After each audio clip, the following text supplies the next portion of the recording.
Toota keenya amma erga sagantaa hiriira magaalaa guddittii Heessan Wiesbaden irratti bakka waggaa darbe muummichi ministeeraa biyya Itoophiyaa Abiy Ahmed badhaasa nageenyaa kan isteeta kana kennameef jechuudha.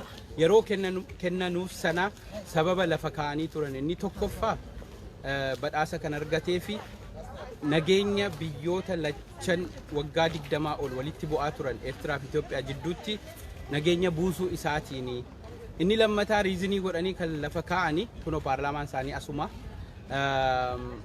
Abiy biyya Itoophiyaa gara dimokiraasiitti akka ceesisu akka akeekkachiisa akka responsibility fudhatee biyyattii sana akka ceesisu amanamummaa itti kennan inni immoo kana diigee jira diiguu isaatiif immoo ragaa ta'ee kan agarsiisaa jiru fakkeenyaaf gabaasa amnestii hiriira nuti godhaa jirru dokumentiilee adda addaa finnee paarlaamaa kana galchinee jirra san jechuun nuti rakkoon keenya ni badhaafamuuf dhiisuu utuu hin taane dhugaan jirtu maal akka ta'e ummata addunyaa community addunyaa agarsiisuudha.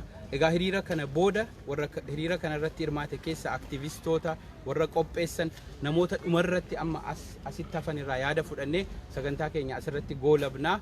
Egaa jalqaba kanin yaada irraa fudhadhu angafa keenya obbo Tasfaayee Abdiisaa Berliin irraa waan dhufeef mee Tasfaayee hiriira irraa akkam ture akkamitti goolabame?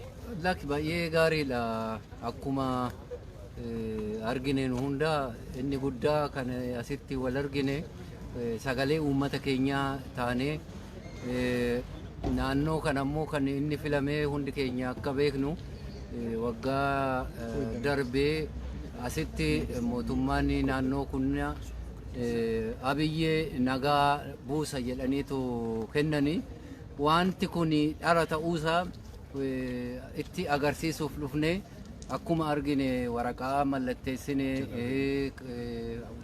waan barbaachisaa ta'e hundaa katabnee galchineerra akkanumallee waraqaa innaanu harkaa fudhatanii hubannoo akka isaan qaban baay'ee waan jennee akkuma jedhe egaa waa'ee hiriiraa gubbaarratti hedduu itti gammanneerra ijoolleenis waan jedhaniiru kun isa dhumaa miti hiriirri gaafa 4 3 illee 9 illee Berliinitti hiriirri guddaa tokko qophaa'aa jira Septembarii 4 okay gaafis hiriira guddaa tokko ilmaan Oromoo biyya Jarman ijaaraman hunduu warri koree qindeessituu garaagaraa irratti mari'annee waan qopheessaa jirra gaafis egaa Berliin isa guddaa jenneetu abdii qabna.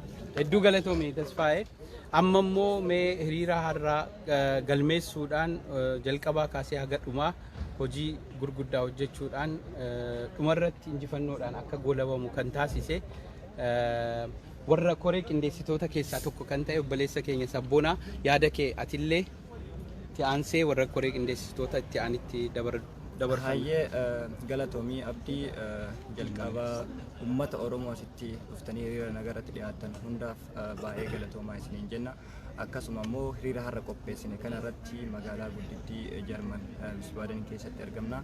Iddoo kanatti Abiy Ahmed gara maallaqa miliyoonaan lakkaa'aman akka Nobel Prize-itti fudhateeti waan jiruuf Nobel Prize-in isaaf kenname kun akka dogoggora ta'e san iyyachuudhaaf irratti hojjetaatiin oolle hiriira keenya irratti illee milkoofneetiin jirra. Abbaa irrummaa isaa akka isaan illee dhaaban Nobel Prize-in illee argate jechuudha. Gara nama 700 ol ta'u irratti mallatteesse akka inni yakkamaa ta'e sababsan irraa akka hiriira kanarra asirratti qopheessineetiin jirra. Hiriirri haala gaariidhaan nuuf goolabamee haala gaariidhaaf nuuf xumuramee bilisummaan uummata Oromoo haa ta'u galatoomu. Okay, itti aansuudhaan mee gara Huseenitti dhufnaa yaada kan kee Huseen atillee.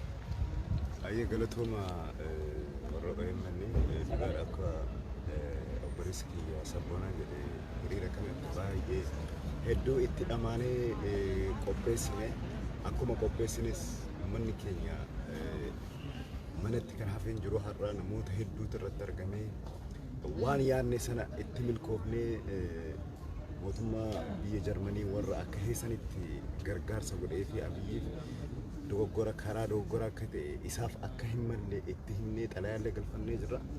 Kanaaf qabsoon keenya itti fufa gaafa sagal gaafa afur jee saglaffaallee seepteembaritti qophaa'aa jira waan ta'eef sanarratti illee argamna haga ummanni Oromoo haga bilisa ba'utti haga Oromiyaan bilisa baatutti qabsoo manatti deebinee gallee hin teenyu kanaaf ummata keenya hiriira irratti argamtan hundaaf galatoomaa jechuun hin barbaada hedduun isinitti boona.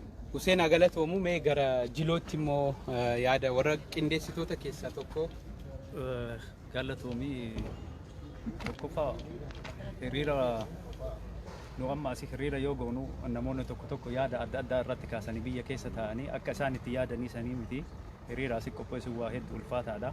Tokko dalagaa isaa dhiisee tokko jiruu isaa dhiisee bakka kanatti argama. Wanti kana goonuu maalidha? Qeerroo biyya keessa jirtu sanii isaan illee achitti falmatanii nullee asitti waan dandeenye waan godhuu dandeenyu hundaan akka itti falmannu. Falmiin kun ammoo waan amma fi baanee akka isaan jedhan sanii bor hadha baanii iyyanii dhaabbatanii bor waan itti deebi'anii mitii jedhanii akka isaan yaadan sanii miti. Nu sagantaa dheeraa qabannee jirra. Akkuma asiin dura obbo Abdiisaan kaasan sanii hiriira seepteembarii hiriira gara 2-3 qophaa'aa jira. Isarratti illee hundi keenyallee hin argamna.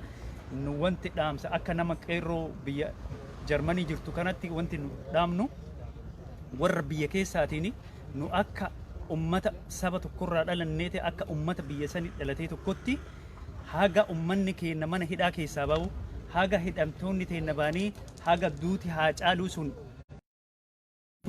nu qabsoo teennallee hin dhaamnu haga Oromiyaan bilisoomtuu duubatti hin deebinu isin wajjin jirraa jabaadhaa ummanni Oromoo qabeennaanis ta'ee dandeettiinis ta'ee isin wajjin jirraa jedha haga bilisummaa teenya gonfannu manatti hin dachaanu jedha dhaamsi kiyya gabaabinaan kanaa fakkaata. Hayyee galatooma OMN'n sagantaa kana waraabuu keessanii fi har'a kan argamne ergaa guddaanii akkuma beekamu muummichi ministeeraa yeroo darbee jijjiirama hooggana jedhamee itti amanamee badhaasa naannoo kanaa fudhatee jira. Keessumaa naannoon itti kennameef bakka itti argamnu kanadha. Badhaasichi badhaasa dogoggoraa akka ta'e mootummaa Jarmanii beeksisuudhaaf dhufne. Kanarratti wantoota gurguddaa nuyi ijoo goonee keenye tokko akeeka sirna dimokiraasii biyyattii irratti jijjiirama fidan qabsoo qeerroof qarree gara dabarsaa akka inni jiru tokkoffaa sagaleen uummataa akka haqaaqamu godhee sagalee uummataa warra ta'an warra akka miidiyaa OMN, ONN fi kanneen biroon hamma eeyyamee biyya galchee ka'ee humna waraanaa qabuun dhaqee caccabsee amma sagaleen uummataa ka biyya keessaa ukkaamamee akka jiruu fi miidiyaa abbaa irree kan ta'e kan isaa qofaa fayyadamee sagalee kan isaa qofaa dabarfachuu irratti xiyyeeffatee waan hojjechaa jiruu fi dhimma miidiyaatiif illee karaa xalayaa barraa'ee jira. Uummanni keenya baay'ee miidhamaa akka jiru itti himneerra. Even badhaasa fudhate sanallee akeeka waan hin taaneef akka inni fayyadame jarras quba qabsiisneerra. Badhaasa fudhate sana garaagarummaa amantaa adda qooduutii fi hoogganaa amantaa tokkoo kan ወጣቶች ለኢትዮጵያ የነገ ወጣቶች ለኢትዮጵያ ወረ ጀዳኒፍ ከኔ ወርሱን ሞ ወረ ቄሮፍ ቃሬ ኦሮሞ በላሊፈተኒዳ ስርና ሪሊጂየስ ፖለቲክስ ዮካን ሞ ከየተ ብየቲ ሴኩላሪዝም ሰጀዱ ሰና አመንቲ ፊ ሞቱማ ከገርበር ገርባሱ ሰና እኒሞ ጫብሴ አመንቲ ሞቱማ አመንታ ነፍጠኛ ረት ሁንዳይ ቶኮ ኡሙፍ ከኒ ጎዱዳ ከናፍ በዳሰ ሳኒ ከነኒፍ ሰነ ልዩ ሆርዶፋን ኢኒ ሚዲያ ረት ይባዲባ በዳሰን ሰነ ዳይሬክት namoota ወጣት ለኢትዮጵያ ጀዳን ሰናፍ ከኔ ከጅሩፊ ጀሪሞ ወራ humna jijjiiramaa qeerroof qarree Oromoo sana balaaleffatanidha. Isa kanas jara quba qabsiifneerra direct innis miidiyaa irratti yeroo inni badhaasa asii fudhata kana jaraaf direct dabarsee kennu argineerra lola amantaa kaasuuf akka inni gochaa jirullee waan sanatti akka inni fayyadamellee gara gurra buufnee jirra jechuudha. Ammas itti fufaa hiriirra akkuma jedhame mana hin gallu hamma jijjiiramni dhufutti hamma warri jijjiirama kana fidanii amma immoo mana hidhaatti galaman hiikaman warra akka Jawaar faa Baqqalee Garbaa faa Abdii Raggaasaa faa Dr. Shuggut faa maba'anitti manatti hin deebinu isa jedhuun hiriirri ittuma fufiinsaan geggeeffamaa jechuudha. Guddaa galatoomaa. Amma immoo yaada gara kana dhufnaa obboleessa keenya asitti argamtu maqaa keetii fi maaliif adda akka asitti argamte? Okay, ani maqaan kiyyaa Muniir Abubakarii. Har'a wanni asitti argamneef Nobel Prize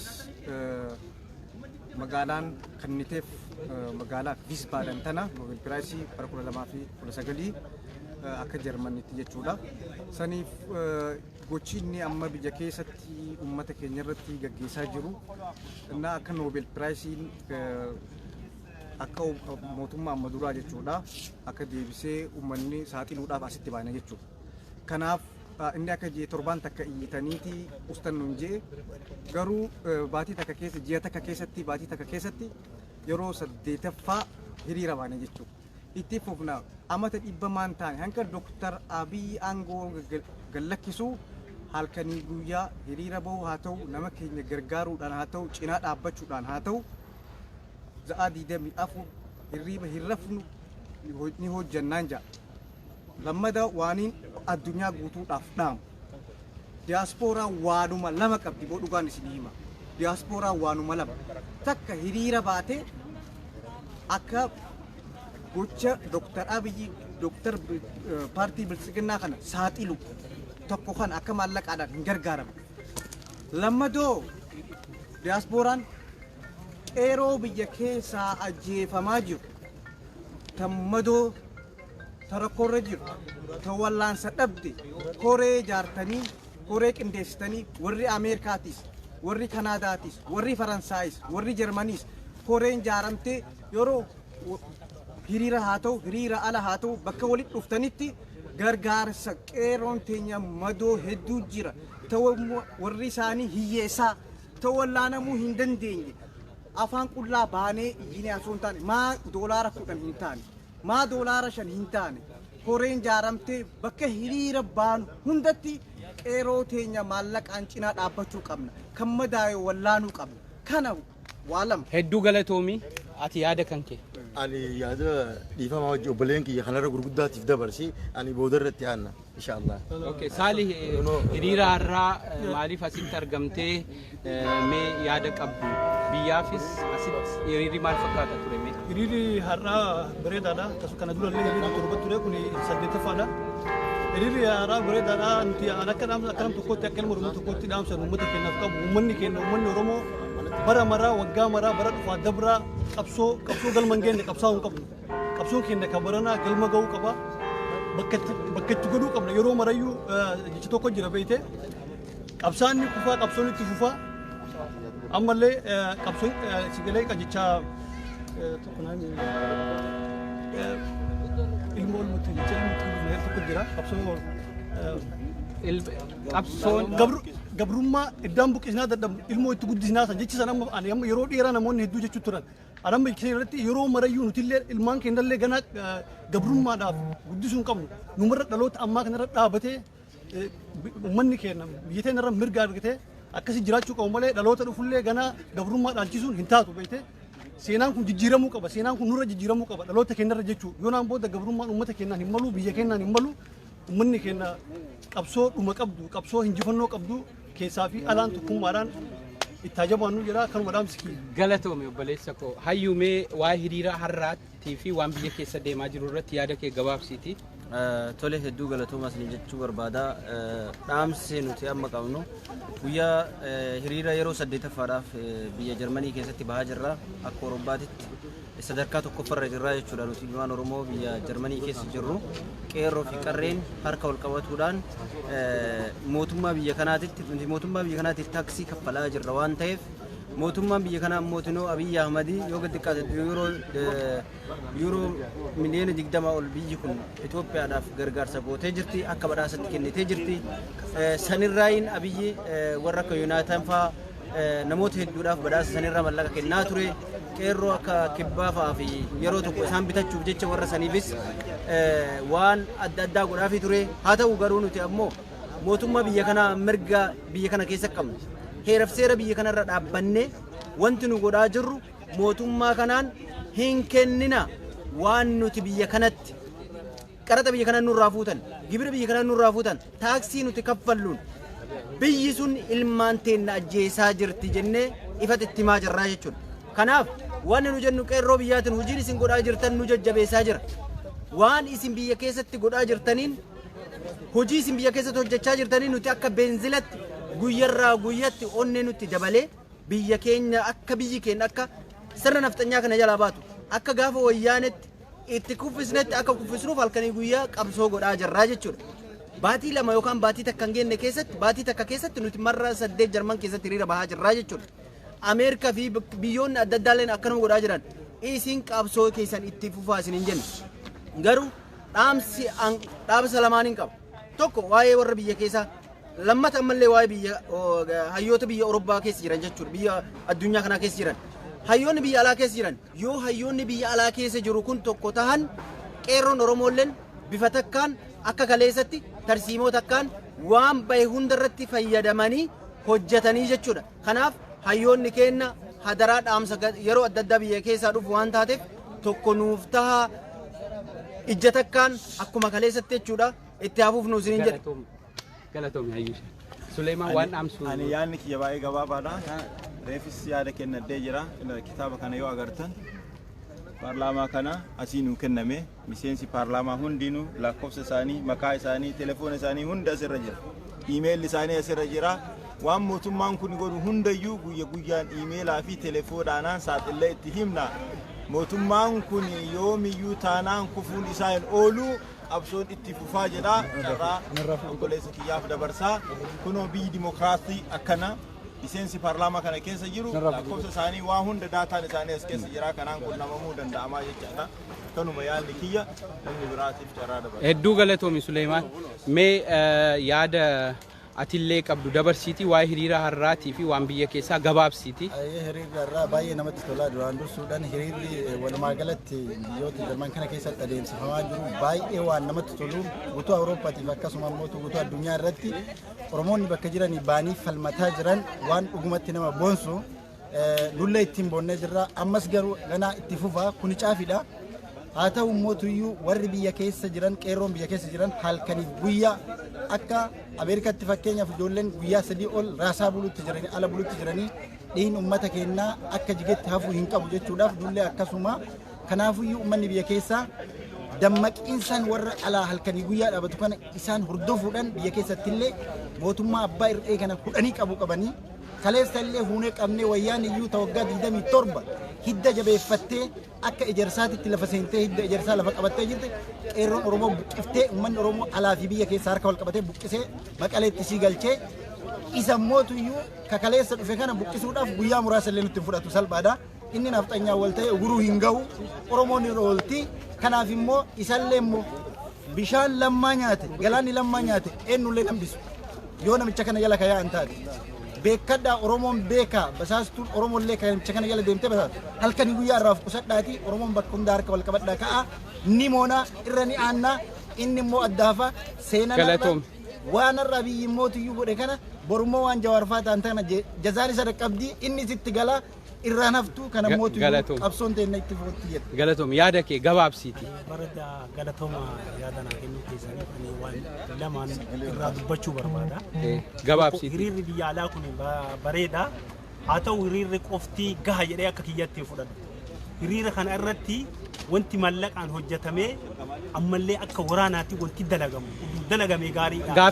Gaaffiinsi gaafadhee waa'ee arra hiriiraa ilaalchisee akkam ture injifannoodhaan goolabdanii fuulduratti karoorri jiru maa inni sana naa himi. Hayyee bareeddoodha sanillee itti isinii dhufuuf ture eegana gaafattan bareeda hiriirri gaariidha hiriirri nama boonsaa hiriira kana akkanatti itti fufna ka addaan cituu miti haga furmaatni warroota hidhameetii fi kan lubbuun dabre firiin isaa yookaan dhugaan isaa baatutti hiriira addaan kakutnuu miti ittuma fufne garuu wanti an dubbachuu barbaadu asirratti gadi fageennaan ijoolleen biyya hiriira magaalaa keessaa daandii konkolaataa irratti tarkaanfii fudhataa turan torbee darbe keessa waan gaarii dalaganii wanti sun udoo addaan ciccituu baatee itti fufee waan nama gammachiisaati Oromoon raasaa jiru. Hedduu galatoomi yaada keetiif. Mee ati arra maaliif asitti argamtee akkam ture hiriirri? Galatoomii muraadiin jaama.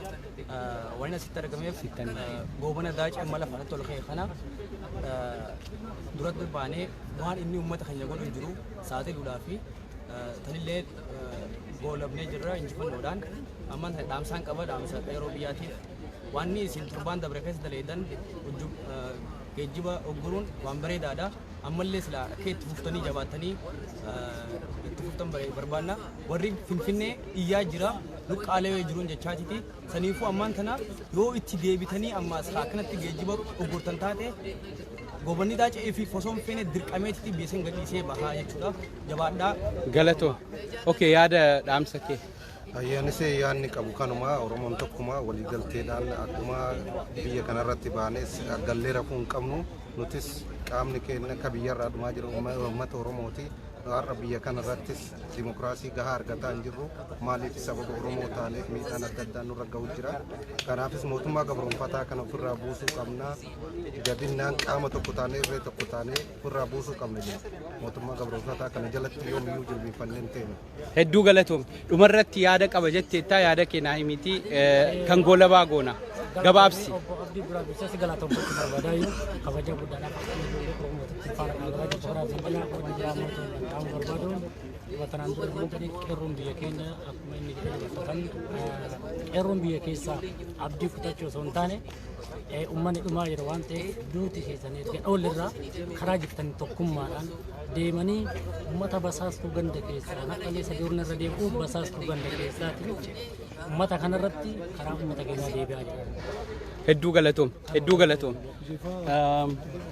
Shaggaamee yaada qabduu kan goolabaa kan kee gooneeti walaloo tokko irra nuu buusiitii sagantaa keenya goolabna. Egaa ani haasa'u Oromoon nama haasa'u hin dhabne wanti jechuu barbaadu tokkoffaa mootummaa makanaaf dhaamsa dabarsuu barbaada akkasumas aangawoota mootummaa kan amma yeroo ammaa biyya geggeessaa jiraniif jechaadha gabaabumatti biyya keessaa fi biyya alaati yeroo bade kana keessatti yeroo siigalee walirraa fageenyi eegamuun irra jiraatu keessatti yeroo dhukkubni balaafamaan uummata duguugaa addunyaa mara dhiphisaa jiru keessatti yaa'ii akkanaa rakkina akkanaa biyya keessatti adeemsisuun sirrii miti gabaabumatti akka gaafa hayyoottan Oromoo kana hidhanirraa jechaadha akka gaafa artistaa Caaluu ajjeesanirraa torbaan tokkoo fi hiriira Oromoon kan baatu jedhameetiin ni dhaadatamaa ture. No, ji'a lamaa oliif itti afuufamaa jira hiriirri kuni. Otoo nama sammuu qabu ta'e aangawoonni biyyoota geggeessaa jiran kun jecha biyya geggeessaa jiran kuni baasimmaan amman tana hiriiraa fi maalitti bahaa jiru otoo misoomatti fayyadamtanii biyya sana jijjiiruu hin danda'a. Itti gaafatamummaa kiisa dhuunfaatii dinagdeen manca'aa jiru kuni marti itti gaafatamummaa mootummaa biyya sanaatu fudhachuun irra jiraata.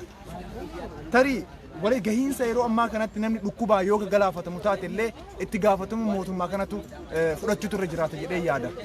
Bara dabre keessa asuma biyya Jarmanii keessatti Nobel Piraayisii mootummaa fudhate jenneetiin harka rukutaa turre addunyaatti beeksisaa turre mootummaa kana.